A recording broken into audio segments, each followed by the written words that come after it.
Muy buenas tardes a todos los seguidores de T-Vines Oficial. También estamos esperando a los seguidores de Damián, que nos va a acompañar esta tarde para conversar un poco sobre su experiencia, su trayectoria.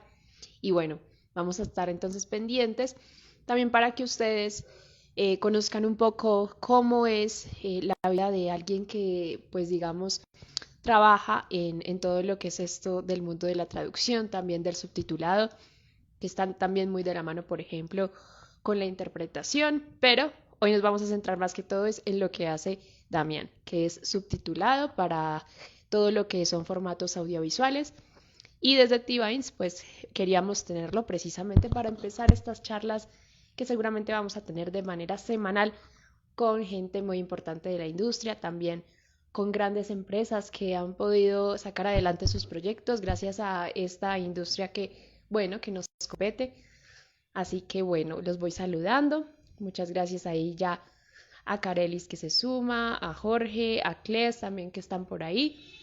Y bueno, para esperar un poquito que se unan un poco más de personas, les cuento que pues desde T-Vines estamos ya trabajando para lo que va a ser todo el tema de contenido en nuestras redes, donde ustedes van a tener de primera mano también lo que van a ser grandes, digamos, servicios por parte de la empresa, también lo que hemos hecho y por qué nos hemos diferenciado.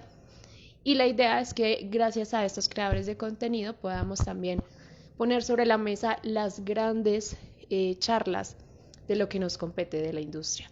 Así que, bueno, también saluda a Karina, a Alexa Betancourt y voy a darle paso también ya a Damián por acá.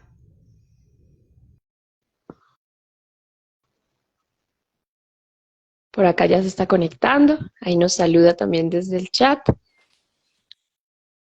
Hola Damián, ¿cómo estás? Hola, hola, ¿qué tal? ¿Se me oye bien? Sí, ahí perfecto. Bueno, ¿Tú me escuchas también bien? sí, sí, sí, perfecto. Voy a subir un poco el volumen nomás. Ahí está. Ahora sí. ¿Qué tal? ¿Cómo va? Bien, perfecto. Muy bien, vamos acá. Y nada, queríamos primero que todo agradecerte por este espacio que estás teniendo con nosotros, porque sabemos que además de ser traductor y docente, pues has creado una comunidad también muy importante acá en Instagram. Y quiero que le cuentes a toda esa gente que nos está viendo cómo es que Damián llega a este mundo de la traducción. ¿Dónde es que te pega el bichito y dices, me gusta esta área o si llegaste de pronto por accidente? No, o sea, había empezado, cuando empecé otra carrera de diseño multimedial, nada que ver. Entonces después, como el inglés había sido siempre una constante en mi vida y no tenía ganas de enseñar, lo cual es muy curioso porque ahora dedico una gran parte de mi vida profesional a la docencia. Bueno, ahí dije, bueno, no voy a enseñar, quiero estudiar traducción.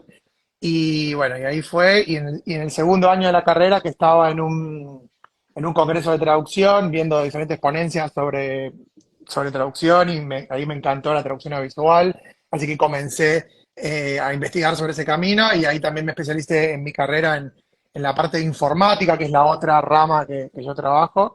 Así que sí, fue un poco de casualidad, digamos, por así decirlo, pero al poco tiempo de estar en la carrera ya me había enamorado de la profesión en general, así que lo disfruté mucho desde el día uno, básicamente. Súper. Cuéntanos un poco cómo es el tema de la industria en Argentina, porque también es uno de los países donde nosotros tenemos presencia, pero digamos desde tu perspectiva, todo lo que has podido trabajar además Ujú. durante una década, ¿cómo es la industria allá? Bueno, en Argentina lo que tiene de interesante es una historia muy importante en lo que es formación en traducción. Para los colegas que nos están mirando en Colombia, en México, en otros países donde ustedes tienen presencia, el traductorado existe en Argentina hace más de 120 años. O sea, las primeras traductoras, los primeros traductores que recibieron títulos de traductores públicos acá en la Argentina fue a finales del siglo XIX, como para hacerse una idea, 1887, la primera vez que alguien se lleva un título de traductor público. O sea que tenemos una gran trayectoria en cuanto a formación, y eso obviamente hace que Argentina sea un país muy buscado para conseguir recursos para, o sea, gente que quiera trabajar en este mundillo, no solamente de forma local, que tenemos presencia de la mayoría de las empresas de traducción de todos los rubros más importantes del mundo tienen su sede en la Argentina, pero a la vez traductores argentinos hay por todas partes del mundo, trabajando para todas las empresas en todas las ramas que se te ocurra. Así que eso es interesante porque es un mercado en donde realmente el nivel de los profesionales es muy alto, hay mucha avidez por la formación, por mejorar profesionalmente, ¿no? Eso es un punto súper interesante que tenemos, que siempre los vas a ver llenando congresos. De hecho, cuando vienen oradores de Europa a los congresos acá en la Argentina o a los eventos acá en la Argentina, eh, la mayoría no puede creer que haya 1000 personas en un congreso, como fue hace poco en el congreso que organizó el Colegio de Buenos Aires, cuando la media en Europa es 300, 400 personas en un evento.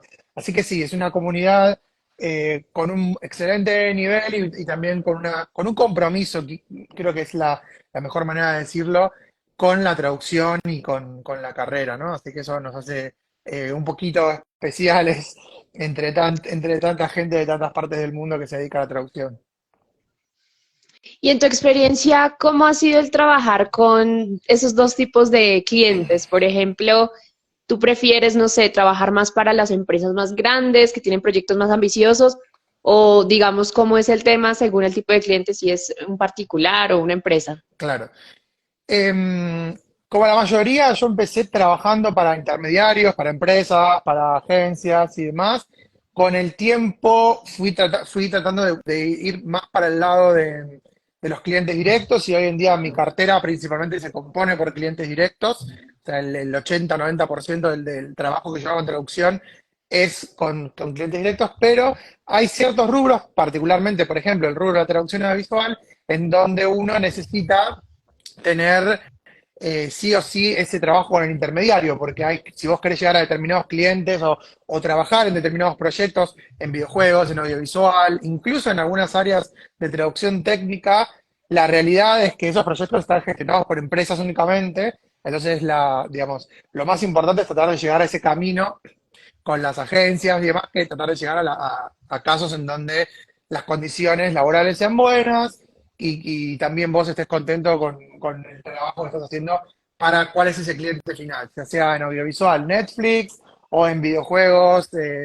Nintendo, no sé, cualquier empresa, no sé, en traducción médica, Pfizer, no sé, lo que a vos quieras, a lo que vos quieras llegar, eso es interesante. En mi caso particular, yo la verdad es que creo que lo mejor es tener como siempre una mezcla, ¿no? De esas dos cosas, de esos dos tipos de perfiles de clientes es importante, porque también cambia el tipo de trabajo que vos hacés, el tipo de trato que tenés con la gente. Entonces, yo no estoy ni a favor ni en contra de uno de los dos mercados, sino que pienso que la forma más saludable de vivir y vivir bien de la traducción es, digamos, teniendo los dos tipos de clientes, independientemente de cuál sea el rubro que vos te dediques. Porque, por ejemplo, si vos te dedicas a traducción audiovisual, donde predominantemente las grandes canales de televisión, siempre vos lo vas a conseguir el trabajo a través de empresas, quizás lo mejor es, bueno, tener en cuenta que eso es una posibilidad, pero después también podés trabajar con un montón de otros tipos de clientes directos, más chicos, directores de cine, no sé, festivales de cine, ¿no? Entonces, está bueno poder hacer un poco de las dos cosas, creo que eso es fundamental. Súper. Hablando ya sobre lo que es este rubro de lo audiovisual, ¿cómo llegas también tú a esta área que, bueno, cada vez más está teniendo también una oferta grande de trabajo para los trabajadores de la traducción? Sí, hoy en día es el rubro dentro de traducción que por lejos mayor cantidad de gente demanda, y cada vez es mayor el crecimiento. En el caso mío, bueno, como decía al principio, en ese congreso de traducción, una de las tantas ponencias que vi fue una de traducción audiovisual y ahí dije, esto es lo que quiero hacer, lo que quiero hacer toda mi vida. Entonces, en la carrera no tenemos, en la gran mayoría de las casas de estudio acá en la Argentina, no tenemos la formación especializada, así que Ujú. yo en su momento hice la capacitación de forma independiente, un poco autodidacta también, porque cuando empecé a estudiar ya estaba trabajando en el rubro porque no había demasiadas tampoco alternativas Hoy hay mucho más para estudiar en traducción audiovisual que antes. Y bueno, así fue como di los primeros pasos, porque, o sea, me había concentrado en que era eso lo que quería hacer, que sí o sí me quería dedicar a la traducción visual, así que me puse ese objetivo y fui a buscarlo, es algo que yo siempre recomiendo. Una vez que encontramos lo que nos gusta del área especializada al que queremos dedicarnos, creo que es fundamental ir por eso, ponerse las pilas, especializarse, Ujú. estar con eso, porque se puede lograr, se puede conseguir. ¿Y cuál es el proyecto como que a día de hoy tú dices, de este es el que yo estoy más orgulloso y el que ha sido más gratificante en esta carrera del audiovisual? Bueno, nosotros en lo audiovisual tenemos una problemática importante y es que en la mayoría de los trabajos no podemos hablar de qué es lo que hicimos. Por suerte eso está acá. Ah, Sí, sí, sí. O sea, hay algunas plataformas en donde eso, Netflix fue uno de los primeros que impulsó como que esté el nombre siempre ahí sí. de los traductores y demás. Pero yo sí puedo nombrar, por ejemplo, un proyecto que fue uno de los que más me gustó por cómo se dio el proyecto en general, que es de un cliente directo que teníamos, que fue una traducción de una película argentina que se llamó El robo del siglo, que Uf, lo interesante de esa peli es que no solamente la traducción en sí o cómo se hizo la película, sino todo lo que fue el proceso, porque cuando uno trabaja con clientes directos, tenés que, digamos, trabajás con diferentes versiones de las películas, estás en contacto constantemente con productores, con editores, que te mandan y dicen, no, este corte es ahora, este otro corte, cambió esto. La realidad es que es algo muy interesante porque digamos, cuando uno trabaja por ejemplo, para Netflix, HBO o lo que fuera, es, bueno, recibís el encargo, haces la peli, la mandás y ya está. En este caso es tener mucho intercambio, charlamos sobre el nombre, qué nombre le vamos a poner, intercambio sobre cómo le vamos a llamar la película en inglés. Y bueno, y una de las te cosas, incluyen. claro, sí, sí, sí, totalmente. O sea, Sí. es un ida y vuelta en donde además se respeta muchísimo la figura del traductor, en el sentido de que, bueno, hay que explicar un montón de cosas, porque en nuestro trabajo muchas veces hay que explicar qué es lo que hacemos, pero hay bastante respeto en cuanto a la palabra de quien está haciendo el trabajo, ¿no? Y después, otra de las cosas, además de que la traducción me gustó un montón y el proyecto en sí, una de las cosas más lindas es que es uno de los, no son muchos, pero tengo algunos que otros proyectos en donde aparecemos en los créditos, pero puntualmente con un cartelito en un subtítulo, sino en los créditos que corren al final de la película con el resto del equipo. Eso es como una forma también de reconocer el trabajo, ¿no? de los traductores y de decir, en ese tipo de casos es como que sos parte también de todo el equipo gigante, ¿no? Cuando empiezan a correr esos créditos con toda esa gente, de todo el equipo gigante que trabajó detrás de ese proyecto. Así que eso, cada vez que la pasan acá por la tele y ahí me quedo viendo siempre los créditos porque ahí eso está buenísimo. Pero bueno, después ha habido muchos proyectos muy gratificantes, festivales de cine, en donde lo interesante no es por ahí de pronto una película o un producto, sino tener la posibilidad de decir, bueno, tenemos este festival, son 20 películas que tenemos que encargarnos en un plazo muy acotado, en nuestro equipo chico, porque nosotros trabajamos, no somos una agencia de traducción, yo cuando tengo un proyecto que se me escapa de las manos, siempre estoy trabajando con dos o tres colegas, entonces eh, ese paso gratificante de decir, bueno, puedo traducir todas las pelis de este festival y que mi nombre va a aparecer en el festival, voy a estar en contacto con quienes están programando el festival, eso también es muy, muy interesante. Así que sí, pero hay un montón de proyectos, un montón de cosas que a uno le gusta y que le gustaría poder hablar también, pero bueno, a veces Sí. tiene esa parte, el mundo de la traducción, que se complica un poco. No, eso acá también en Tibais nos pasa mucho, pero no me imaginaba que en el mundo de del audiovisual les limitaran tanto ese tema de hablar, porque de nuestro lado sí trabajamos mucho con la parte de traducción técnica Claro. y muchas empresas de pronto que tienen material muy delicado, como empresas de lo farmacéutico, de lo Ujú. legal, pero en eso sí no me imaginaba, así que Es me que parece no, muy interesante. el tema pasa por una cuestión de quiénes son las personas que están ahí como intermediarios en ese camino, ¿no? Entonces, una de las cosas que ocurre es que normalmente, si alguien está delegando ese trabajo, ¿no? Eh, la realidad es que es como que, por ejemplo, si vos sos la empresa, ¿no? T-Vines contrata a traductores y de pronto, ¿qué pasa? No quieren poner los nombres de los traductores porque son no son empleados de Tibán. Entonces, normalmente muchas veces lo que pasa es que se pone por ahí, yo lo veo mucho por ejemplo, mucho en México, donde hay mucho audiovisual, se pone siempre el nombre de la misma persona, y no es que esa misma persona haga todas las traducciones, sino que es la dueña de la empresa, ¿no? O directamente Sí. el nombre de la empresa. Entonces pasa un poco eso, pero como decía hace un ratito, también hay una realidad, y es que cuando uno quiere trabajar con ese tipo de rubros, es como que tampoco te quedan muchas alternativas en cuanto a, bueno, o aceptás este camino o no vas a traducir para HBO o no vas a traducir para Apple TV, ¿no? Entonces es un poco eso es lo que pasa. Pero por suerte está cambiando, eso está cambiando bastante.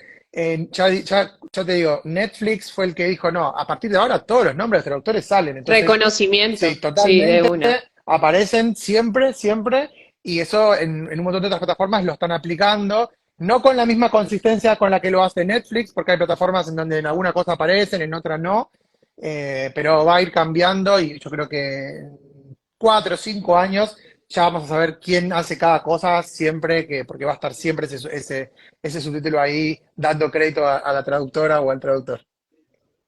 No, muy interesante. Y ya para que vayamos finalizando con este live, muchas gracias a los que se han conectado. Por ahí ya te estaban saludando, que Damián Eugenio. Bueno, no, eso es la fanaticada acá que llega, eso sí, seguro. Y de eso quería hablar precisamente para que cerremos. Cuéntame, ¿cuándo te pega la idea de quiero hacer una comunidad alrededor de la industria, quiero motivar a otros traductores? Porque realmente es muy poca la gente que lo hace acá en las redes sociales. Entonces, ¿cómo nace esa idea y cómo, digamos, también te has visto beneficiado? Bueno, en principio yo siempre fui, o sea, siempre en mi vida me apasiona tanto la traducción, que siempre busqué la forma de conectar y de utilizar diferentes medios para difundir la profesión. Entonces, por ejemplo, ahora tengo esta cuenta, ¿no? Que es un proyecto, pero tengo otros proyectos, por ejemplo, un podcast de traducción audiovisual que se llama En Sincronía, pero, por ejemplo, o sea, empecé en el Colegio de Traductores, cuando yo estuve ahí en el Colegio de Traductores de Buenos Aires. Hicimos un montón de proyectos, un proyecto desde cosas sencillas como un blog hasta crear no sé, un congreso, un evento, una jornada. Tuve, por ejemplo, un programa de radio tradicional, cuando comenzamos. Esto fue en el año 2013, 2014, que se llamaba Entredichos, que salía por la radio, y también un programa de entrevistas a traductores.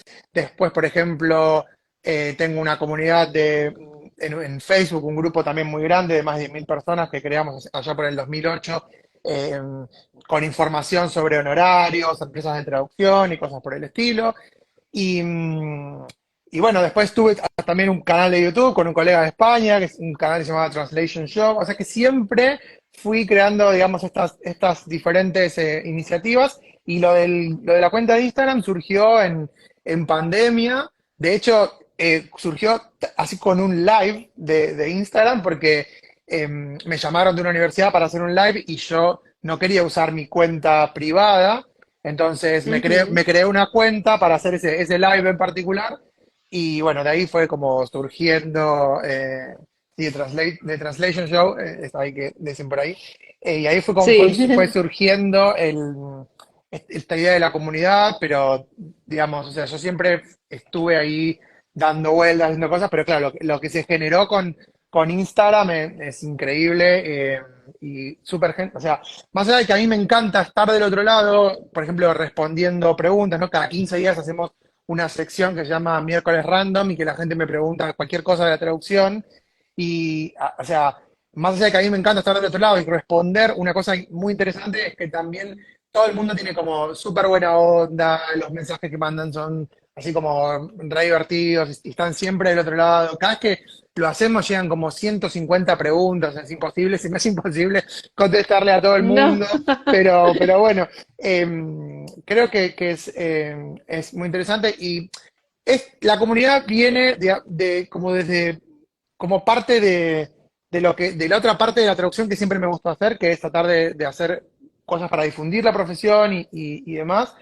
Hacemos cursos normalmente, pero no es que la cuenta está en función de los De los cursos. Es servicios, decir que, sí. claro, no es que no, de hecho, de traducción no, o sea, la cuenta es exclusivamente para la comunidad de traductores. O sea, ese es el punto interesante. O sea, no está para vender el servicio de traducción. Y con respecto a los cursos, hacemos 3 o 4 cursos por año, no es que estamos constantemente vendiendo nada, sino que, y de hecho, cada vez que publico un curso se agota en 48 horas. O sea que si vos entras a la cuenta a ver, prácticamente vas a ver que no hay difusión de nada de cursos, porque cuando el segundo curso se agota y ya después se sigo compartiendo contenido de cualquier otra cosa.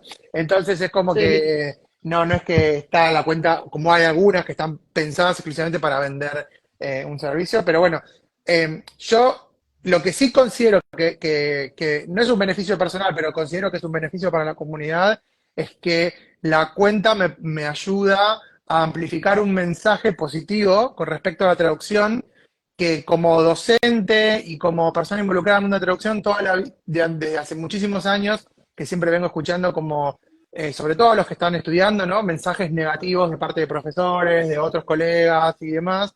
Entonces, creo que el punto más positivo de tener esta cuenta es ese, poder llegar a gente de todo el país y de toda América Latina con un mensaje positivo entre muchas veces mensajes negativos que hay con respecto a si que se puede, que no se puede vivir de la traducción o lo que fuera. Así que poder tener esa voz y que la cuenta sirva para eso, creo que es para mí lo más importante de esta comunidad y de esta red. No, total. Acá Marina Pastore, por ejemplo, dice que el mejor profe de lenguas, porque también están los estudiantes por acá saludando. También Luz Serrano saluda, dice que aprecia mucho el trabajo que haces. Y no, nada, muchísimas gracias por tener esa breve impresión y esas breves apreciaciones que tienes sobre la industria, porque yo creo que sí, a veces hay mucho negativismo también de cara a lo que es el futuro con las nuevas tecnologías, que la Ujú. inteligencia artificial, y realmente también la idea de estos espacios que hemos creado con T-Vines es poder hacer que los protagonistas sean no solo la gente que se beneficia de la traducción, sino también los que la hacen, porque como tú, varios también hablan con mucha pasión de la profesión, así que muchísimas gracias por este Al espacio. contrario. Y bueno, para que estemos ahí también en contacto, hablando también, sí, de esos problemas para que también abramos la conversación y que la gente no se quede solo con lo negativo. Exactamente. Gracias por la invitación y gracias a todos los que se sumaron este ratito a escucharnos. Muchas gracias y ahí pueden seguir también a la cuenta de T-Vines y que estamos en Colombia, Argentina, México, Estados Unidos y a Damián, que por supuesto desde Argentina siempre comparte ese contenido valioso para todos. Así que muchas gracias y esto va a quedar guardado para los que quieran compartirlo. Chao, Gracias, chao. chao.